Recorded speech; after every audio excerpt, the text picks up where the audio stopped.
And welcome back to the Dean Obeidallah Show. Right now, very happy to have Representative Melanie Stansbury back on. A Democrat representing New Mexico's first congressional district, serves on the House Oversight Committee and the House Committee on Natural Resources. Representative Stansbury, good to see you again. Thanks so much for being here. I know it's difficult times in New Mexico with the massive forest fires, the South Fork, and the salt fires. What can you share in terms of the latest about what's happening? Yeah, well, this is really a tragedy of epic proportions. Right now, we have two very large fires. These are among the most destructive fires that New Mexico has ever seen.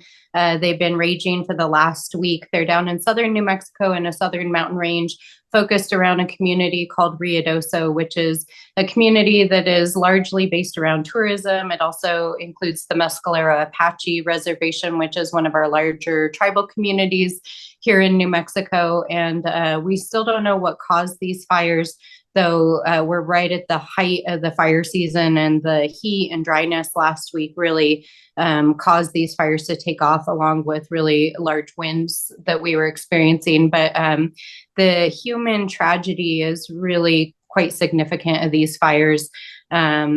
Ruidoso on the north side and a number of small communities have completely burned. We're looking at 1,400 structure fires, and possibly up to 500 homes have been confirmed to be burned. And, you know, a lot of the people who live year round in these communities are low income. They were living in trailers. They may not have had insurance. And so myself and the governor spent yesterday, the day before yesterday, going to some of the shelters where people are staying and talking to people. And it's going to be a long road to recovery for this community. And I so appreciate the way you explain it, because you can see on paper things like 23,000 acres or more have been burned down, 8,000 residents have evacuated, and there's been two deaths. But when you go there and you lay out that a lot of people there are lower income, they might not have homeowners. This is everything they have gone in a second.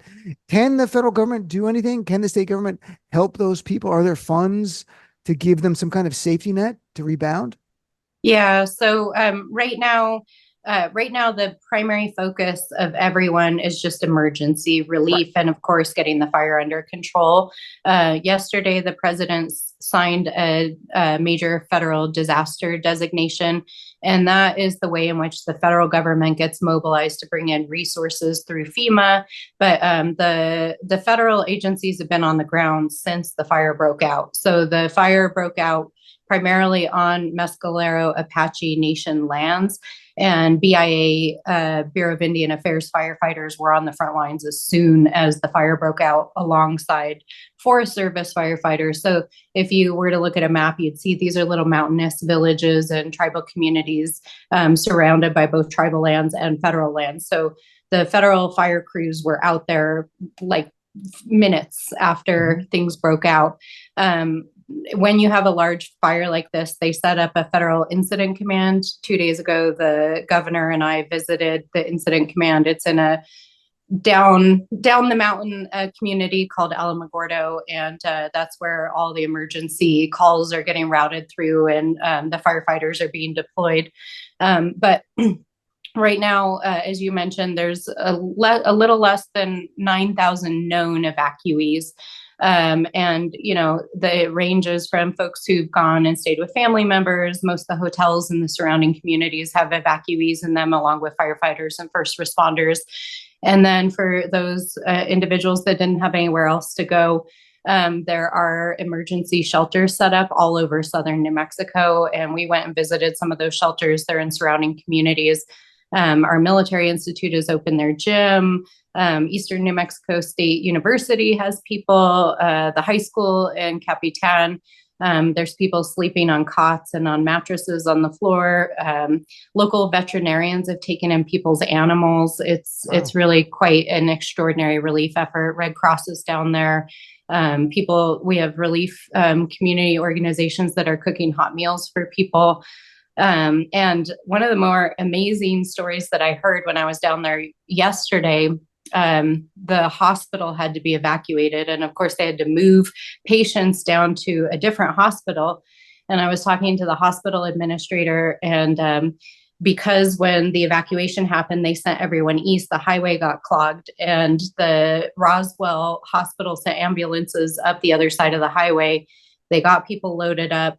And as they were headed back down the mountain, one of the patients was in labor, and she had her baby in Roswell, and mama and baby are both safe and recovering. So, these are the kinds of stories that you're like, had the community not mobilized in such an extraordinary way, it is amazing to see what the community is doing to help people right now. That's great. And I so appreciate you sharing that. And in terms of, I know you mentioned they don't know the cause, but is climate change playing a role? Like what have you seen in Mexico over recent years? Has it become drier? Has it become hotter? Or what has happened? Yeah, I mean, climate change is in its interactions with fires and floods and all of these extreme weather events is very complicated. We don't know what caused these specific fires. There's kind of a difference between like what ignited the fire. Was it human caused? Was it lightning? We don't know yet. There's inspectors on the ground who are doing those investigations, and hopefully we'll know in the coming weeks. But what we do know with all of the fires that are raging right now is that climate change is significantly changing them and the nature of the fires. And so what we're seeing here in New Mexico is the fire season is getting earlier and earlier. The fires are getting bigger and bigger. And even in this community, just 2 years ago, they had a huge fire that was caused by a sapling tree crossed over to an electric line and ignited. And there were 90-mile-an-hour winds that had never been seen before. And so everything was up to grade at the moment. But because of the intensity of the winds, which is being driven by climate change, we saw whole trees, bending in the wind. So there's no question that climate change is driving these catastrophes right now. And the very same day we went down there, there was this huge dust storm wind event that crossed the entire state of New Mexico. Apparently, you could see it in satellite images. And we had massive flash flooding in another part of this state in areas that had never seen flooding like that. So there's no question that climate change is intensifying all of these weather events. And as you all know, I mean, we're also seeing this massive heat dome across the east right now. So, yeah, I live in the Northeast, and the air is it's not just hot; it's like unclean. You can see it. It's like a thick air, and it's not an air you see in New York City in June. It's something we tend to see like late July, early August. You're sort of used to it, but now is this the new normal? And that's what a lot of articles are about. Like, well, you might be expecting this going forward. Last summer we had the fires in Canada that made the air unbreathable for a big swath of us. Here we couldn't even leave the apartment. You're like, what kind of world are we living in? So things are changing, and it could make parts of our country unlivable that were before this we didn't think about. I'm not saying New Mexico. I'm just saying overall, I think it's heating up even more. So let's shift gears for a second. You've been a great advocate for women's reproductive freedom and women's health, which is so important. Last week, the Supreme Court, they essentially punted on the abortion decision. They didn't appeal. They didn't say, oh, of course you can have access to mifepristone. They said there's no standing. But at the same time, you have to be concerned that in the last few weeks, the Senate Republicans have blocked efforts to protect access to birth control and IVF. And we know that some of them want to come for forms of birth control. How concerning is it? And how big of a part is this the 2024 campaign, these kind of issues? Yeah, I mean, the issue around bodily autonomy and reproductive rights is the issue, among many others, but it is front and center for this election cycle, and it is front and center right now for what's happening in the Supreme Court and across the GOP. I think it's very evident from, watching what's happening to the Supreme Court with, the comments that were recorded of Justice Alito just this last week and his very clearly Christian nationalist views about where he would like to take the court and society using the tools of the court to do that.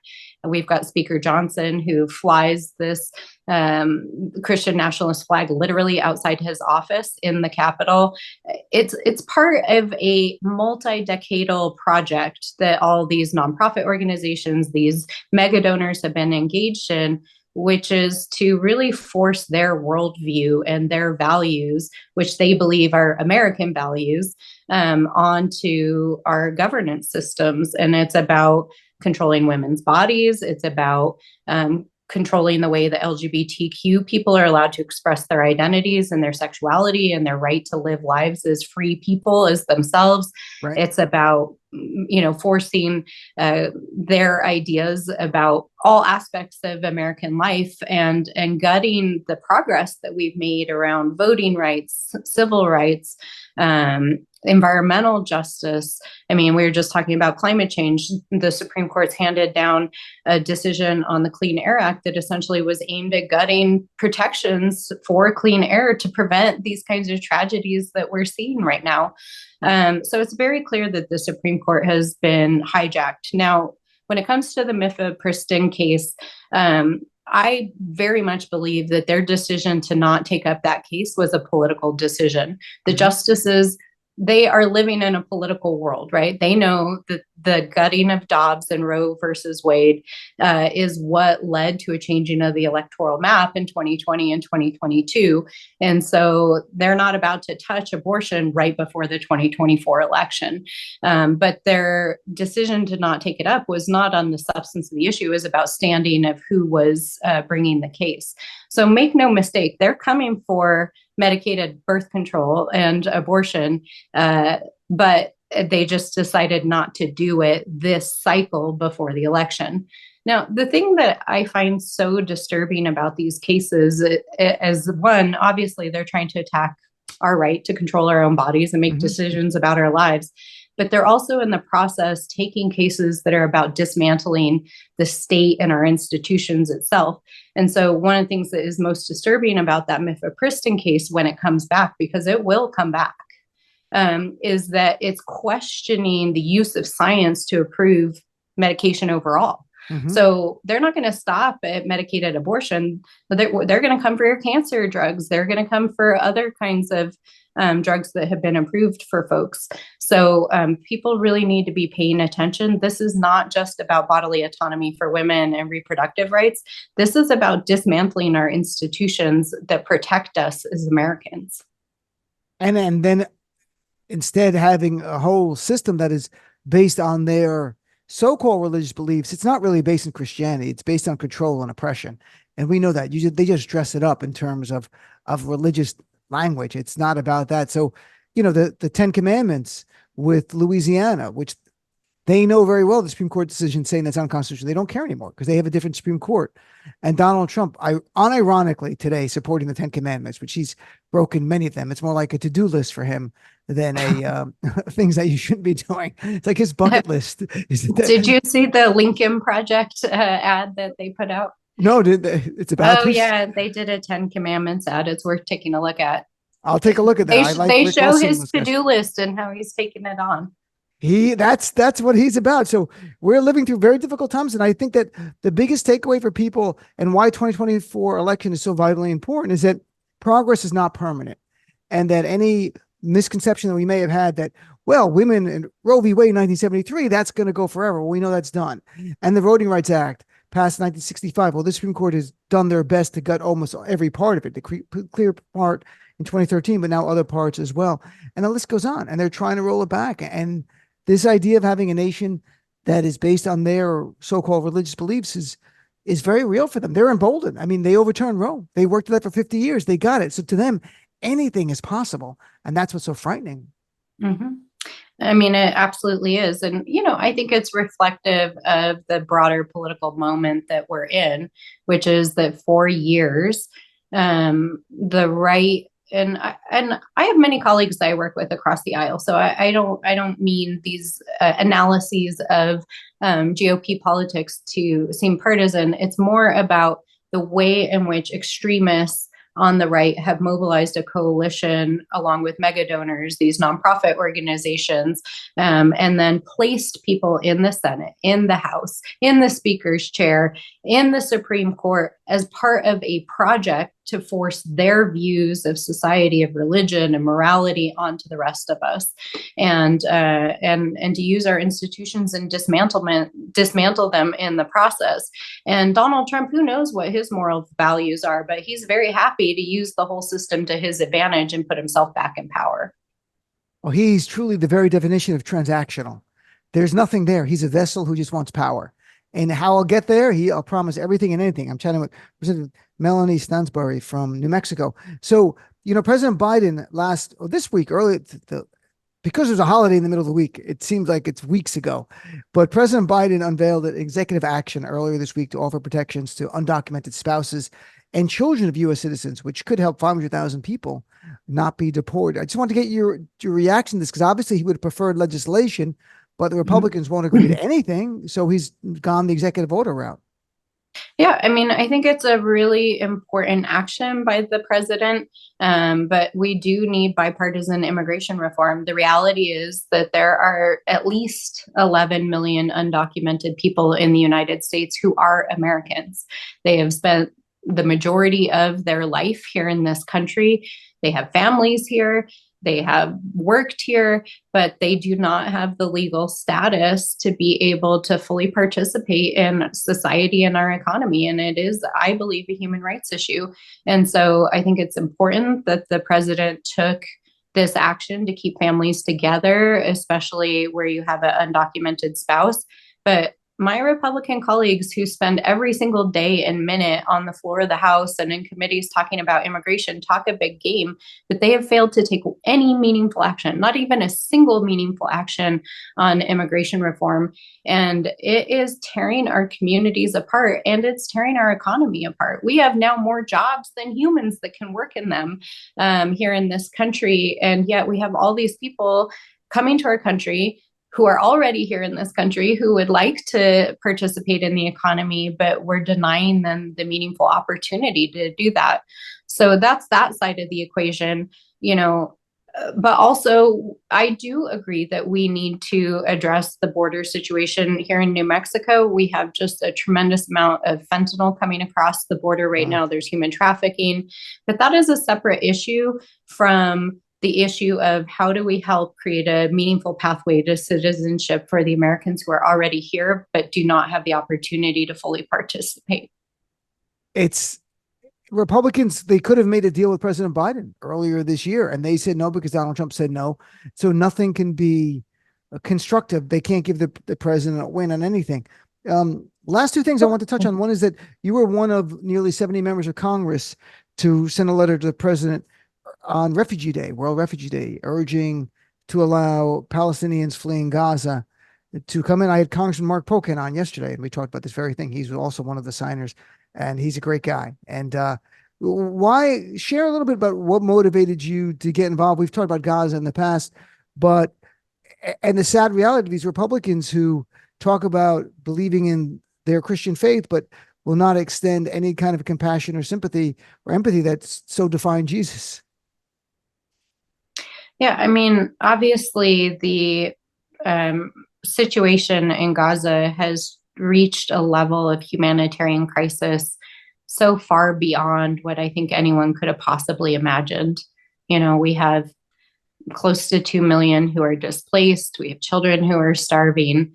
We have families that have lost everything. They have nowhere to go, and continued violence. And so, I think that it is incumbent upon the United States as a humanitarian country who cares about the people of the world to take in refugees, especially given the U.S. role and allyship with the nation of Israel and hopefully the coming state of Palestine as well. And I think it's important that we take in people who are suffering, and that's why I signed that letter. But, we had the opportunity, I don't know if Mark talked about this yesterday, Progressive Caucus met with State Department last week, I believe it was. And I do believe that President Biden is pushing night and day to try to get a peace deal. And the parties still have not come together in good faith to get there. And the people of both Israel and Palestine, and the people in Gaza in particular, are suffering so severely. We have to continue to push for peace. Yes, I agree. And as the son of a Palestinian refugee, so it's personal for me. And the idea of having, people who can flee a war zone. My father came here in the 50s. It was a whole different time. He was not viewed as a threat. It was more exotic. Look at this Arab guy, in America. And now things have changed. Last thing, what's your reaction to Prime Minister Netanyahu being invited to speak, given the honor to speak before Congress on July 24th, if it goes forward as planned? I mean, my personal opinion is that Netanyahu needs to focus on getting a peace deal. Right now, every minute of every day should be focused on getting a ceasefire, getting a peace deal, and getting the Israeli people who are still being held hostage by Hamas out of there and back home safe.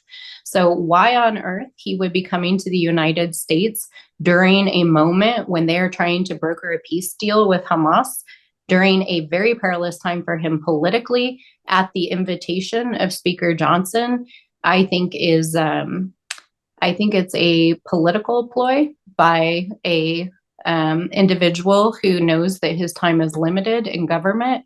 And I also think that the invitation by Speaker Johnson is meant to create divisiveness in our political system here in the US to their political advantage. I think it's completely cynical. And if I was in, the prime minister's position, I would stay focused on my people and trying to end the war. Congressman Pocan said that if Netanyahu comes, his offer to volunteer to serve an arrest warrant on him for war crimes. That's what he said on the show yesterday. And he made some press saying that, but I so appreciate what he said. Well, Representative, I thank you for taking some time. I know it's a very difficult, emotional time with going through in New Mexico right now. I wish you and the people of New Mexico nothing but the best. And I'm glad the federal government has stepped up and is doing the right thing. And the governor of your state is there as well. I wish you the best. I look forward to chat with you in the future. Thank you so much. Have a wonderful rest of the week. You too.